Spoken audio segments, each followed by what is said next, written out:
I'm not done with part 3, but someone made a comment on the channel. I'm going to be repeating this verbatim from atf.gov file 55446 download. This isn't verbatim, obviously. I'm not going to do the whole damn thing. The term destructive device, legally, for the ATF and the U.S. government and for your local police, means any type of weapon, emphasis added, by whatever name known, which will or which may readily be converted to expel a projectile of any kind by the action of an explosive or other propellant with barrel or barrels, any of them, that have a bore diameter of more than half an inch, period, full stop. That is the actual full definition. This was deliberately to exclude any goddamn thing you could come up with that would have more than a certain diameter. This was based on doing this to any weapon. Now I'm going to explain this. This is the thing. Anything, doesn't matter what you name it, that was a weapon at the time or could be converted to being a weapon is the next stage that was added. And to expel a projectile with the action of explosive other propellant out of a barrel that's more than half an inch across. It doesn't say whether or not it's a black powder weapon or not, or a cannon. They had to add revisions after this, but at one point they made it literally illegal to have or possess or fire one of these things without going through one thing. At the time, the rule was tax stamp. Didn't care if you had one. It's not illegal. You just had to pay the U.S. government $200 and fill out a bunch of paperwork so you could not anonymously own one of the damn things. They got tired of people having literally any dang thing. And of course, officer's discretion. It doesn't matter if I'm breaking the law. Here are the exemptions. Anything the secretary or his delegates finds is generally recognized and particularly suitable for sporting purposes. That's the shotgun exemption. Next one, any device which is neither designed or redesigned for use as a weapon in the first place, or redesigned at the time, and later on they also said some rules about whether you could redesign it. Now this is a simple thing.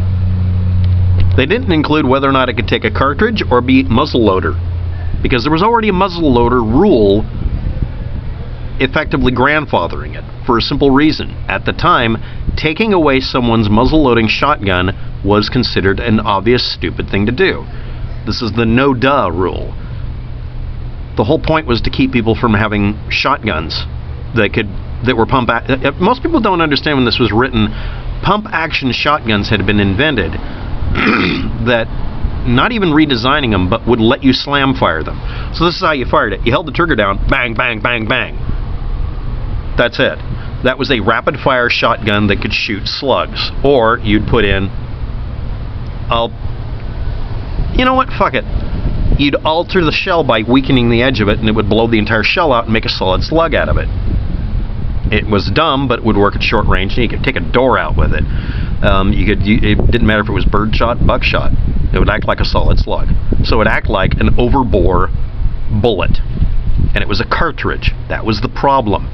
Easily reloaded, or fast reload, or slam fire.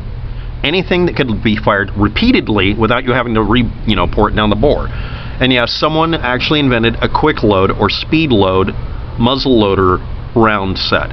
It depended on certain characteristics. It wasn't very reliable, but someone actually made one. And yeah, there's a version of it that fired what was called a hollow boomstick. It was a cardboard tube that you used as a ram, and you'd fire that, and the whole thing was a disposable rod. But they decided to make sure shotguns were allowed. Let's listen to the rest of them. Any device that was a weapon and redesigned for use as any other object, not as a weapon. That means if you took weapons at the time and redesigned them, whenever this part was added, these are all stacked into different years, and made it into a pyrotechnic, signaling, line throwing, grappling hook, safety or similar device, or simple noisemaker. Anything you turned or de-weaponized was legally okay, even if it obviously was at one time a weapon. You had to very much work at making it de-weaponized. A very good example of this is taking a duck gun, cutting it down, and making it into a noise gun to scare away birds. That was actually quite common. If a duck gun gets damaged, it's usually at the end of the barrel where it squeezes down. Duck gun barrels are braided barrels. In order to make the thing not blow up the next time, you had to chop off that section and then a little more, and then get it tested. And most gun owners would just say, give me a new barrel, obviously. But you could take the old barrel and hook it up to a really simple mechanism as a single shot instead of pump action or break open or whatever.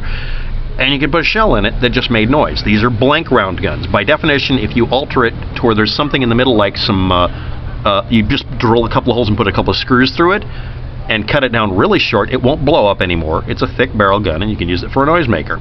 That's it. That's all it's good for.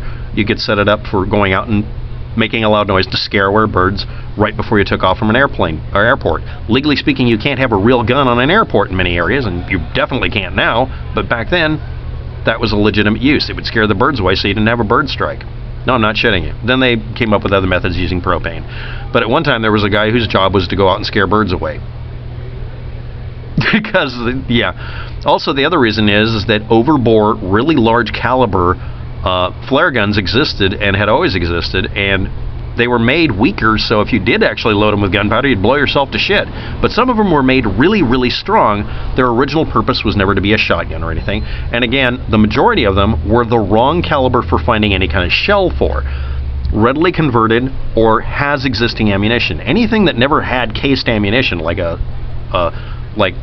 muzzle loader, you have to pour it down the barrel. There's no cartridge for it. Was exempt because the idea of somebody speed loading one of those things, while it's technically possible and I know how to do it, it's not a practical way to get into a firefight.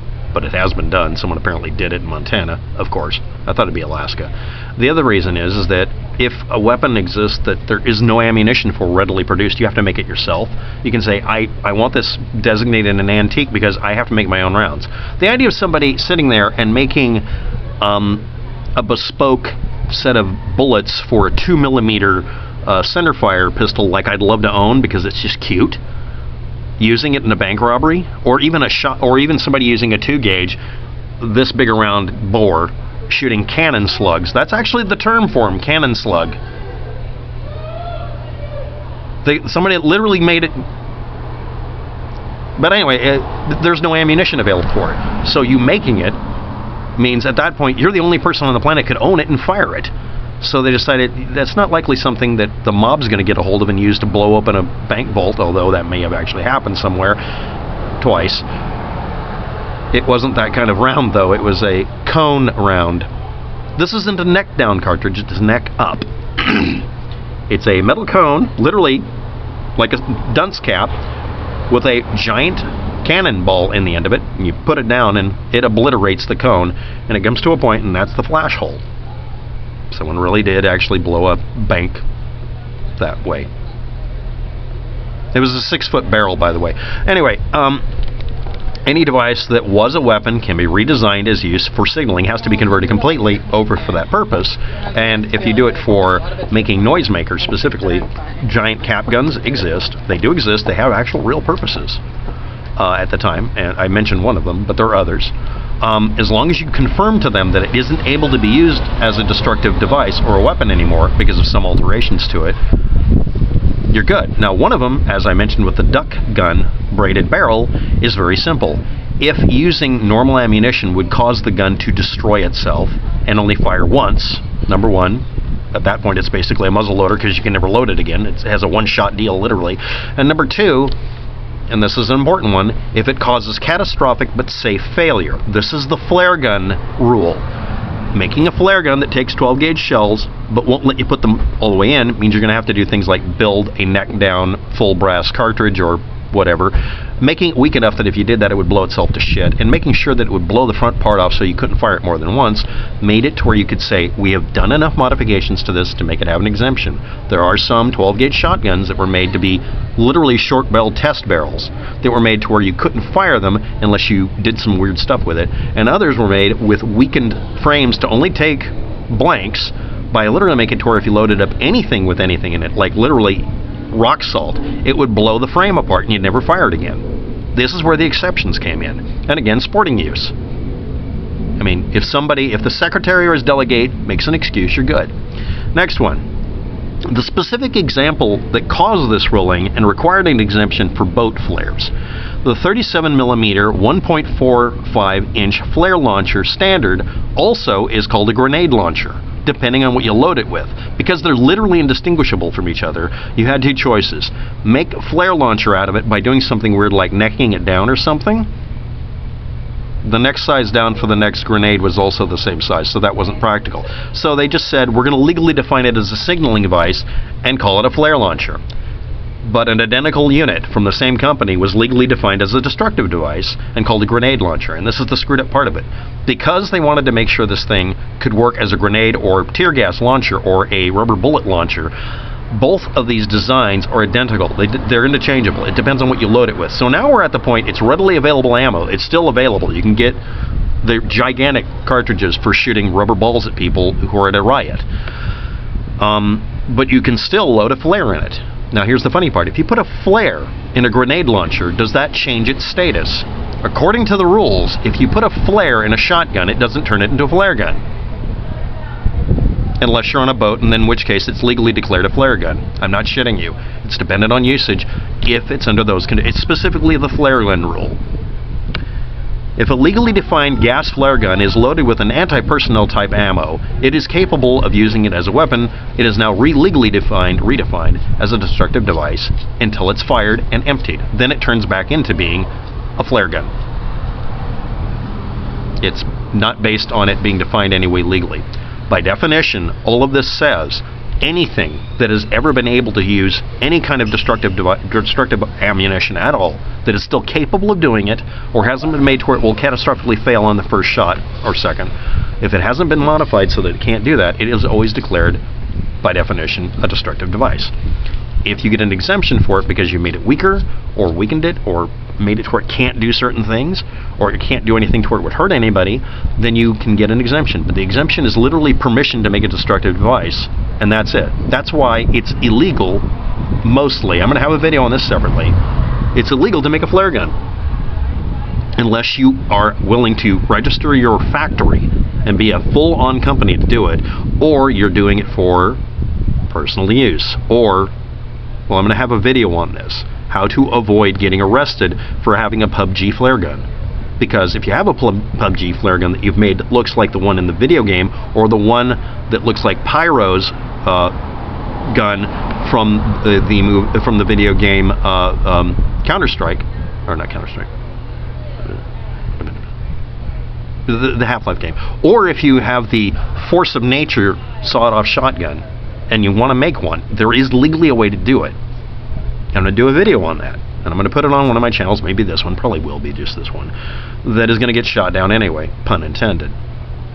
Because if you're going to punish me for putting up a video making fun of Adolf Hitler and telling people not to be Nazis, I'm going to put up a video on how to legally get away with making a cosplay pistol shotgun pistol, 12-gauge pistol is what you type in if you want to look it up real quick. I'm going to tell people how to do it legally and safely, and make sure it has every characteristic to make sure that if anybody misuses it, it won't work.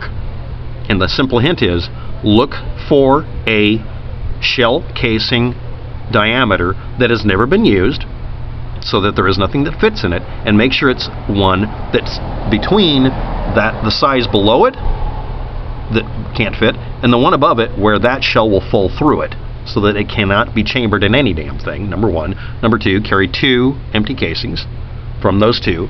Number 3, state factually, put all the data on it. And next, literally build it like you're building an honest-to-God real pistol. I'll just tell you the answer. You build a rifled handheld shotgun. You make it rifled, so it's a pistol. Legally speaking, you make it everything legally to be a pistol. Make it impossible to chamber anything, so you can immediately say, this was born obsolete. It literally cannot chamber anything. There's nothing that'll fit into it. And lastly, if you want to really push it, make it out of paper mache or plastic, or make it see-through plastic. That's even better, because at that point, it cannot be mistaken. And then what you do is you then spray paint it, and you're good. And then last, you take it to the police department and make them give you a note saying it's literally not a gun. It's a toy. That's how toy pistols get registered. Yes, if you run a company making toy pistols, you have to prove to the ATF and everybody else that it cannot fire a goddamn bullet. Thanks for watching. Have a good day. Good luck with it.